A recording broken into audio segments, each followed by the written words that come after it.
प्रकृति, ईश्वर, भगवान, वाहिगुरु, गॉड, अल्लाह, रब, न जाने कितने नामों से उस आदि शक्ति को लोग जानते हैं, पहचानते हैं और हर समय उससे आस लगाए रहते हैं। लेकिन प्रकृति जिसे जैसा देती है वैसा ही समाज में उसे रहना पड़ता है। लेकिन अपने संघर्ष के बाद जो लीक से हटकर, अपने पुराने रीति रिवाजों से हटकर समाज में अपनी पहचान बनाते हैं, उनका संघर्ष कम लोग ही पहचानते हैं। आज हमारे साथ ट्रांसजेंडर शिवन्या स्वामी है। जी हाँ, शिवन्या स्वामी, जिनकी वर्तमान में एक वीडियो वायरल हो रही है, जो कि आगरा की प्रथम जन्म प्रमाण पत्र प्राप्त करने वाली ट्रांसजेंडर है। शिवन्या स्वामी, जिन्होंने अपनी मेहनत, परिश्रम के बाद मॉडलिंग क्षेत्र में अपना नया नाम कमा रही है। तो शिवन्या स्वामी, जो कि एक मॉडल भी है इस समय और जो कि जयपुर में रह रही हैं, बात करते हैं उनसे, जानते हैं उनसे उनका पूरा परिचय और करेंगे आज उनसे कहीं अनकहीं पहलुओं पर विस्तार से चर्चा। जी हाँ शिवन्या जी, स्वागत है आपका क्लियर न्यूज़ 24 में। सबसे पहले मैं चाहूँगा आप हमारे दर्शकों को अपना पूरा परिचय दें कि कहाँ से कैसे क्या है। मेरा नाम शिवन्या स्वामी है। मैं आगरा की रहने वाली हूँ। अभी मैं राजस्थान में निवास करती हूँ किन्नर समुदाय के साथ। और मैं आगरा में अपना जन्म प्रमाण पत्र बनवाने के लिए आई थी और मैं आगरा की फर्स्ट ट्रांसजेंडर हूँ। बिकॉज मैं ग्लैमर की दुनिया में हूँ, तो मुझे जन्म प्रमाण पत्र की ज़रूरत पड़ी थी क्योंकि मुझे वीज़ा और पासपोर्ट बनवाना है। इस कारण मैं यहाँ पे ये चीज़ बनवाने आई थी, जो कि यहाँ पे किसी ट्रांसजेंडर का नहीं है। यहाँ पे किसी भी ट्रांसजेंडर का ये चीज़ नहीं है, तो मुझे काफ़ी प्रॉब्लम्स हुई इन सब चीज़ों में। शिवन्या जी, जिस तरह से ट्रांसजेंडर की बात आई, जनपद आगरा में पहला जन्म प्रमाण पत्र बना, क्या लगता है जनपद आगरा की और जो ट्रांसजेंडर है उनके लिए जो मूलभूत समस्या है वह किस तरह की है और किस तरह से स्ट्रगल करती है इसमें? हम लोग, जैसे कि हम बचपन से ही हम लोगों को लोग पसंद नहीं करते हैं और हम जैसे ही ग्रो करने लग जाते हैं हमारे बॉडी पार्ट वगैरह फीमेल वाले में कन्वर्ट होने लग जाते हैं। जैसे कि हमारे में कई मेल किन्नर होते हैं, कई वाइवर्स किन्नर होते हैं, जैसे वाइवर्स इंटरसेक्स बोलते हैं उनको, और कई बायोसेक्सुअल होते हैं। तो उन लोगों को घर वाले नहीं रखते हैं, घर वाले निकाल देते हैं। तो उन वो लोग तो हम लोगों को निकाल देते हैं, बिकॉज हम लोगों को निकालते हैं तब हम लोगों के साथ वहाँ पे कई घटना होती है। घटना से जैसे कि हम लोगों के साथ रेप होना हर रात में, या फिर हम लोगों को मार के पटक के जाना, या हम लोगों के बाल काट देना, हम लोगों की टांगे तोड़ देना। ये सब बहुत हम लोग बहुत ये सब चीज़ें बहुत झेल रहे हैं हम लोग। और मेरा यही निवेदन है सबसे कि मैं चाहती हूँ ये सब चीज़ें बंद की जाए अब, क्योंकि सबसे ज्यादा जो मूल बात यह है कि जो आपका घर से, जिस तरह से आपने बताया घर से निकाल देते हैं, तो क्या एक पिता जिसे भगवान का दर्जा दिया जाता है, एक माँ जिसे देवी का रूप दिया जाता है, क्या वो अपने उस औलाद को, क्या उस अपने बच्चे को, उस जिगर के टुकड़े को अपने से दूर जानबूझ के करते हैं या कुछ अलग समस्या है? मेरे पिता का तो डेथ हो गया, मेरे पिता नहीं है इस दुनिया में, और जब मुझे निकाला गया तो उस समय मेरे पिता का शांत हो गए थे। और रही बात घर वालों की, तो घर वाले कोई भी माँ अपने बच्चे को अपने से अलग करना नहीं चाहेगी, बिकॉज समाज का ऐसा प्रेशर हो जाता है। इस कारण माँ को मजबूरन माँ उस समय ये सोचती कि हमारा बच्चा इन सब चीज़ों से बच के अपनी दुनिया में जाके रहे, वो ज़्यादा बेहतर है। तो क्या इस जगह अगर आपका घर से निकाला गया या आपने घर छोड़ा, इसके पीछे की मूल धारा क्या थी, मूल विचार क्या था? इसके पीछे की धारा ये थी कि मैं जैसे जैसे बड़ी हुई तो लोगों ने उसी तरीके से मुझे ट्रोल करना स्टार्ट कर दिया था। तो मम्मी 2-3 बार मेरे सामने रोई भी है, और उस समय मेरे को इतनी नॉलेज नहीं थी कि मैं क्या हूँ। मैं खुद कंफ्यूज थी कि मैं क्या हूँ, मुझे खुद को नहीं पता था उस समय। बस मुझे उस समय सिर्फ 2 ही चीज़ें पता थी कि मुझे खाना खाना है और बड़े होके मुझे किसी लड़के से शादी करनी है। किसी लड़के से मुझे शादी करनी बड़े होके, क्योंकि मैं उस समय ये सब चीज़ें सोचती थी कि यार मैं हूँ क्या, मेरे साथ क्या होगा। और फिर मैंने एक अंदर ही अपने अंदर विश्वास डाला कि नहीं, मैं तो लड़की हूँ और मेरी शादी होगी बड़े होके। फिर उसके कुछ टाइम बाद मुझे घर से निकाल दिया गया। उसके बाद से मेरे घर वालों से कोई कॉन्टैक्ट नहीं है मेरा, और मैंने कभी वजह जानने की कोशिश भी नहीं की कि मुझे क्यों निकाला गया। और मेरे किन्नर समुदाय का कहने का ये था कि अपन लोग नहीं रहते हैं, अपनी दुनिया वो नहीं है। आज जिस तरह से आप जयपुर में अपना कार्य कर रही हैं, वो क्या कार्य कर रही हैं और कितना उस जिंदगी से आप खुश हैं? खुशी की तो बात यहाँ करो मत। हम किन्नर लोग हर रात मरते हैं। लोग सोचते हैं कि हम लोगों का जीवन बहुत अच्छा होता है, लेकिन ऐसा कुछ नहीं है।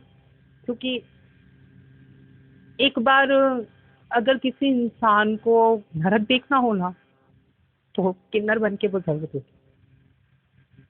निश्चित से जो शिवन्या है, शिवन्या स्वामी, जिन्होंने आपके सामने की बात रखी, वो अलग तरह से, लेकिन कहीं ना कहीं घर छोड़ने की वजह जिस तरह से बताई, घर वालों की बताई, आज जो स्ट्रगल है, वह आपके जीवन का मुख्य लक्ष्य क्या रह गया है, जिसे आप और लोगों के साथ साझा करना चाहिए, या समाज के लिए एक मजबूत प्रहरी की तरह आप कर रहे हैं? मैं समाज के लिए एक मजबूत बन के खड़ी होके समाज को वो सब चीज़ें दिलाना चाहती हूँ जो चीज़ें हम लोग डिजर्व करते हैं। आप लोगों ने सुना होगा कि किन्नर की दुआ में और बद्दुआ में बहुत शक्ति होती है।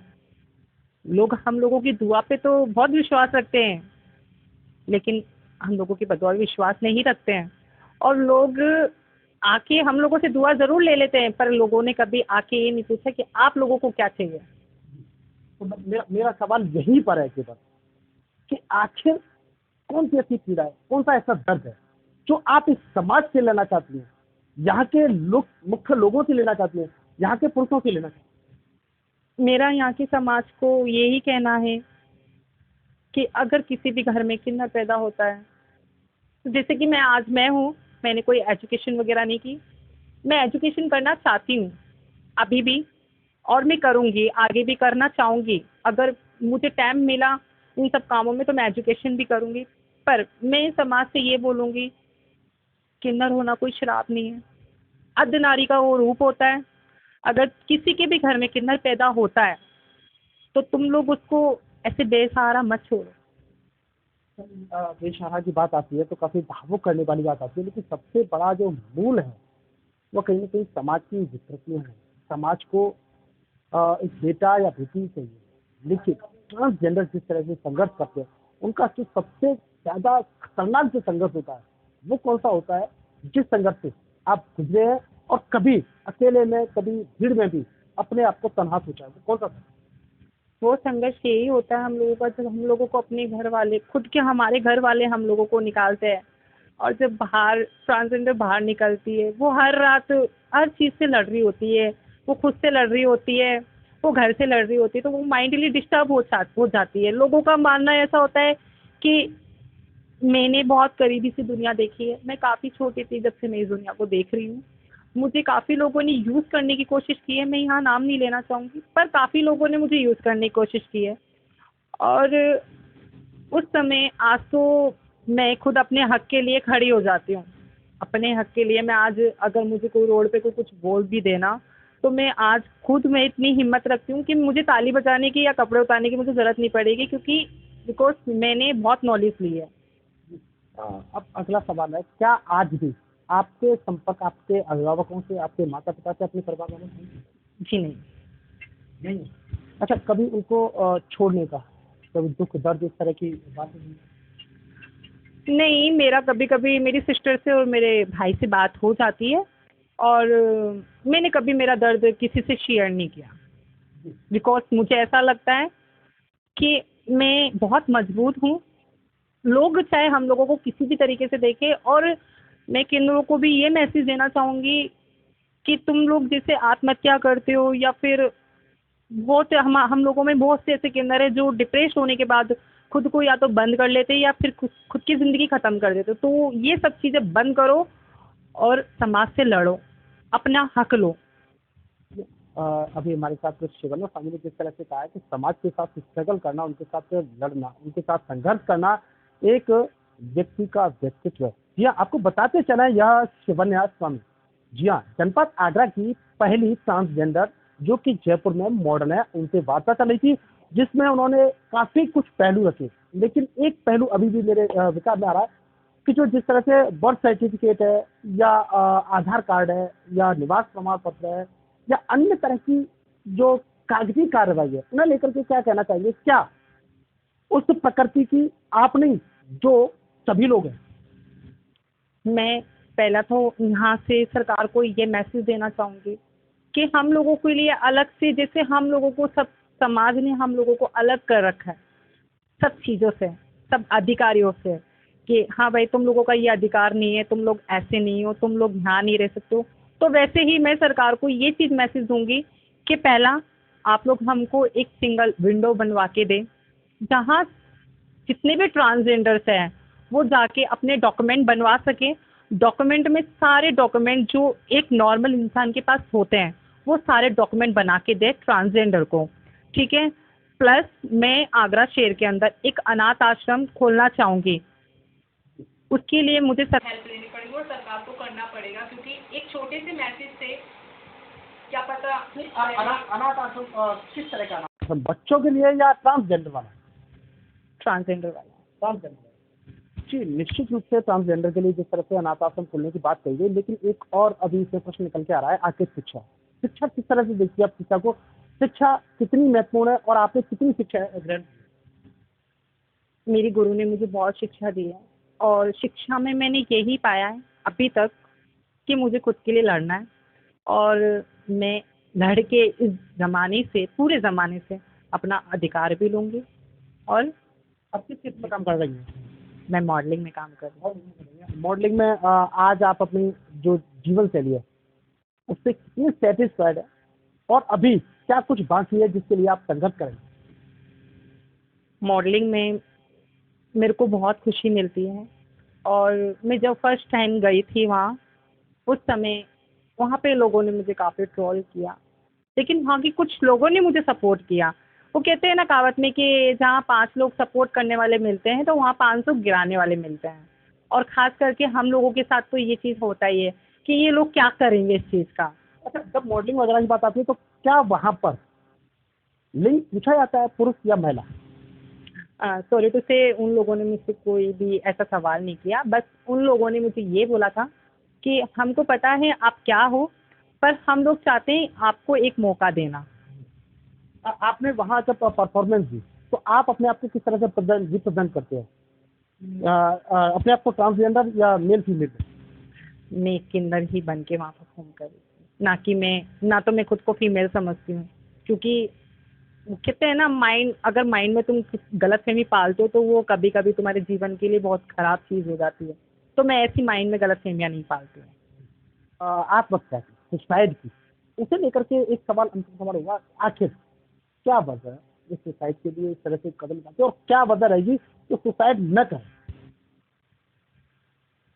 पहला, हम लोग चीज़ों को लेके इतना डिप्रेस्ड हो जाते हैं कि लोग हमको आगे नहीं जाने देते हैं, तो हमारे कदम वहीं थम जाते हैं। कुछ लोग ऐसे हैं जो हमारे पास आके जैसे एक लड़की को प्रपोज करते हैं, उस तरीके से हमारे पास 2-3 पन्ने फेंकते हैं जिसमें हम, जैसे मैं आज तक नहीं आई हूँ ऐसे झांसों में, कई ट्रांसजेंडर से जो ऐसे झांसों में आ चुके हैं, ठीक है। और कुछ लोग ऐसे हैं जिनकी आपने देखा होगा कि आजकल इंस्टा पे मेकअप आर्टिस्ट वगैरह, जैसे नॉर्मल गे हुआ या ट्रांसजेंडर हुआ, काफ़ी ज़्यादा ग्रो करते हैं इंस्टा के ऊपर। तो उन लोगों को बहुत गंदे गंदे कमेंट्स आते हैं कि तू पेट में होते ही क्यों नहीं मर गया, तू इस धरती पे क्यों आया, तेरे माँ बापों ने क्या क्या पैदा कर दिया, तू कौन सा खिलौना है, इस तरीके से उनको बोला जाता है। तो कहीं ना ये चीज़ें हम लोगों के दिमाग में घर बनाती है। तो मैं उन लोगों को ये बोलना चाहूँगी कि पहला, आप लोग हम लोगों को एक्सेप्ट करना स्टार्ट करो और आप किसी भी किन्नर के ऊपर उंगली मत उठाओ, क्योंकि आप किन्नर पे उंगली उठा रहे हो ना, तो वो अब उंगली आपकी तरफ आ रही है, वो किन्नर की तरफ नहीं जा रही, वो अपना कर्म निभा रहा है। और वो कर्म, वो तो भगवान का, विधाता का है, भगवान ने दिया है, ऊपर वाले ने बना के भेजा है। क्योंकि एक बात सोच के देखो, माँ और बाप तो नहीं बना सकता पेट के अंदर किन्नर, वो तो भगवान की मर्जी थी, तभी तो अदना ईश्वर पैदा हुआ। यह बात वाकई मैं इस बात को कर रहा हूँ कि प्रकृति की जो देन है, प्रकृति ने जिस तरह से जिसे जो रूप दिया है, जो रंग दिया है, जिस जाति में जन्म दिया है, जिस धर्म में जन्म दिया है, जिस कह सकते हैं जिस लिंग में जन्म दिया है, चाहे पुरुष हो चाहे महिला हो, चाहे ट्रांसजेंडर हो, जिसमें दिया है वो ऊपर वाले की दया से हुआ है। एक बात बोलना चाहूंगी, जैसे कि आज काफी ऐसी लड़कियां भी हैं जो जिनको अपन ट्रांसमेन बोलते हैं, जैसे किन्नर को ट्रांसजेंडर का वो दिया हुआ है नाम, जैसे लड़कियों को ट्रांसमेन का नाम दिया गया है। वो हमारे शरीर से ही होती है कॉन्ट्रैक्ट, उसका प्रॉपर हम लोगों का दोनों का वो होता है, और सरकार ने ही हम लोगों को वो नाम दिया है, ठीक है। तो वो लड़की होती है, वो होती तो एक्चुअल में लड़की है, पर उसके जो बॉडी पार्ट होते हैं, है ना, बॉडी पार्ट भी फीमेल वाले होते हैं, पर उनके अंदर कुछ ऐसी प्रॉब्लम्स होती हैं जिस कारण वो लड़की खुद को नहीं मान पाती, वो बॉयज़ में कन्वर्ट हो जाती है सर्जरियों के थ्रू। मेरा जिस तरह से बात चल रही है उसे लेकर के काफी बड़ी बात कही गई है निश्चित रूप से कि प्रकृति की देन है, चाहे वो पुरुष हो चाहे स्त्री हो, चाहे हो वह नपुंसक, लेकिन प्रकृति ईश्वर प्रभु परमात्मा जिसे जैसा रूप देता है, जिसे जिस योनि में भेजना चाहता है, वह उसकी मर्जी होती है और उसी की अकॉर्डिंग हमें उसका सम्मान और उसका स्वाभिमान बनाए रखना है, क्योंकि यही इंसानियत, मानवता इस प्रकृति के लिए, इस देश के लिए भली और सुजग जीवन का संघर्ष जिसका नाम होता है जीवन, कहा भी गया है कि मुकद्दर का सिकंदर आखिर कौन, जिया जो संघर्ष करते हैं, जो अपनी समस्या के साथ लड़ते हैं, वही इस प्रकृति में निहित रह सकते हैं। ऐसा ही एक उदाहरण देने वाली जो जयपुर से मॉडल है शिवन्या स्वामी, जिनके साथ हमारे साथ खास मुलाकात हुई और उन्होंने इस पर आकर के विशेष चर्चा व संवाद किया। आगरा से TNE 24 के लिए संवाददाता अर्जुन रौतेला की खास खबर।